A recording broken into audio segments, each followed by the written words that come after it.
Someone had blundered.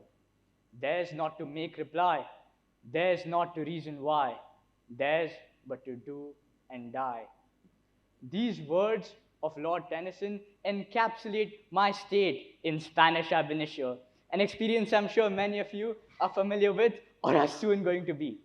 And while it has been a really difficult journey learning a new language, one of the most interesting things that I've taken away is that our classes started with discussions of identity, learning the verb to be. And I think it is this that is the foundation of human existence, is it not? Our quest for identity, especially in this modern age where what you identify as, who you identify with, are questions which are so ubiquitous. Individuality and diversity have become the cornerstone to societal discussion and importance. It is here then that we come to what is really a major problem. Whereas even though we spend so much time concerned over identity, it is difficult to truly comprehend or understand what it is.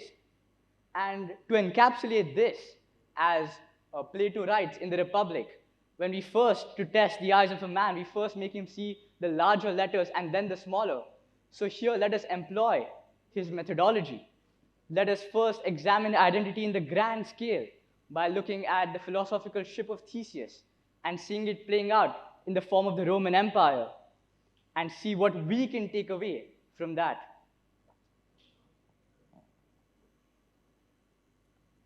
I would like to begin by talking about the ship of Theseus, a very famous thought experiment. First mentioned by the Roman writer Plutarch, Theseus was the Greek hero who, after slaying the Minotaur, went from the island of Crete back to Athens. And in doing so, he built a ship called the Ariadne. It was when he got the ship and he went back to the Athenian mainland that the Athenians, in memory of their hero, chose to preserve it. And over time, as is the nature of all physical things, the ship decayed. Its planks, its sails, its masts, all had to be changed. Let us assume, as is written in De Corpore by Thomas Hobbes, when he presents this thought experiment, that the Athenians stored all of the planks that they removed from the original Ariadne. And they did it for so long until not a single plank, not a single nail, and not a single mast of the original Ariadne remained. And that's when we get the ship, Ship B. Furthermore, the Athenians then decided that with all of this material, this physical items that they had taken out from Ship B, to build a new ship in the exact same dimensions as the original Ariadne. The question then arises, which of these, Ship C or Ship B, holds best claim to be the original Ariadne? Can we please have a show of hands in the audience for those who would say that Ship B deserves the title of Ariadne, the original ship? Go on, guys. Okay. And those that say Ship C, it's roughly 50-50. And this is very important because it talks about, is identity more linked with the sum of its parts, as was mentioned by some speakers here earlier today, or is it to do more with continuity? For Ship B can be traced back.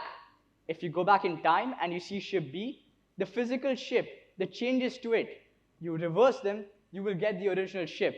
And yet Ship C is made up of all of the components of the original Ariadne. Now, I'm sure all of you are expecting me to tell you, well, which ship is the best, has the best claim to be the original Ariadne, and I'm sorry to disappoint all of you. But that is pretty much my point here today. Understanding and applying concepts such as identity and continuity require deeper meditation and devotion from each and every one of you. And we can even see this.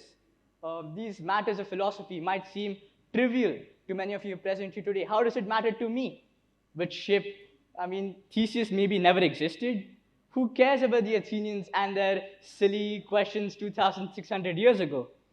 But I'm afraid when we look at history and we can see questions like these are in fact of immense importance. For further clarity, historically, we can look at the Middle Ages, where there was a controversy over the identity of the so-called Byzantine Empire. People who called themselves Romans, and although they and some of the people around them recognized their Romanness, there were others who pointed to them not really being Romans.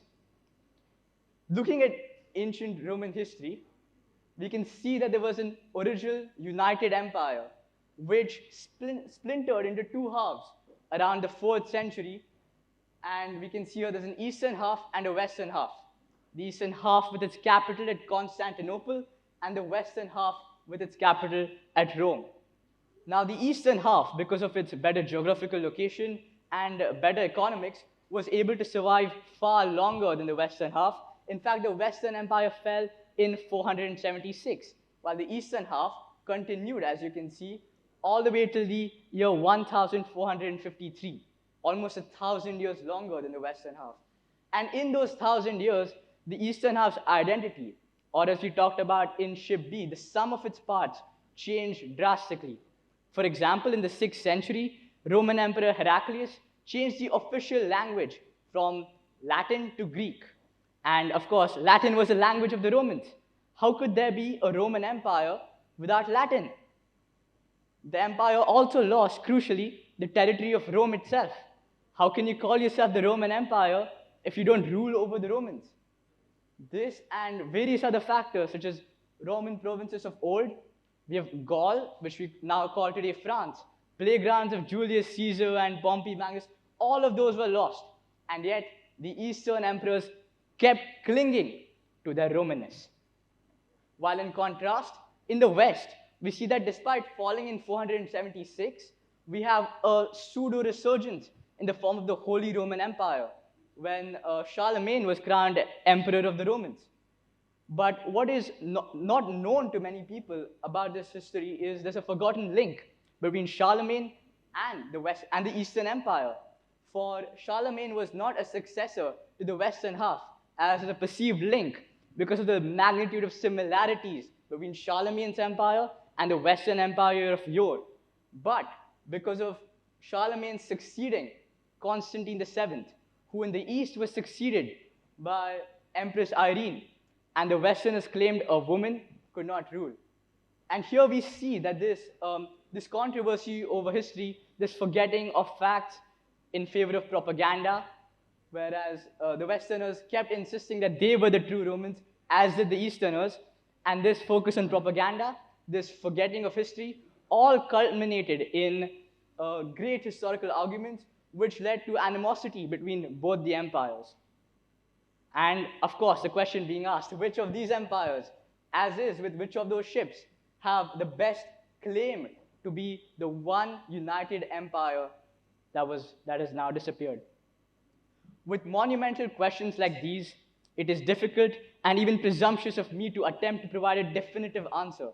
So returning to the topic at hand, it is evident that the transcending of these imaginary barriers of understanding, of identity and continuity, of Ariadne and non-Ariadne, and Roman and barbarian, are crucial points of contention. And it is truly up to each of us to decide for ourselves and evaluate all the arguments that various people put forth to come to a certain conclusion and a certain understanding of identity, and transcend these difficult and, dare I say, imaginary barriers. Thank you.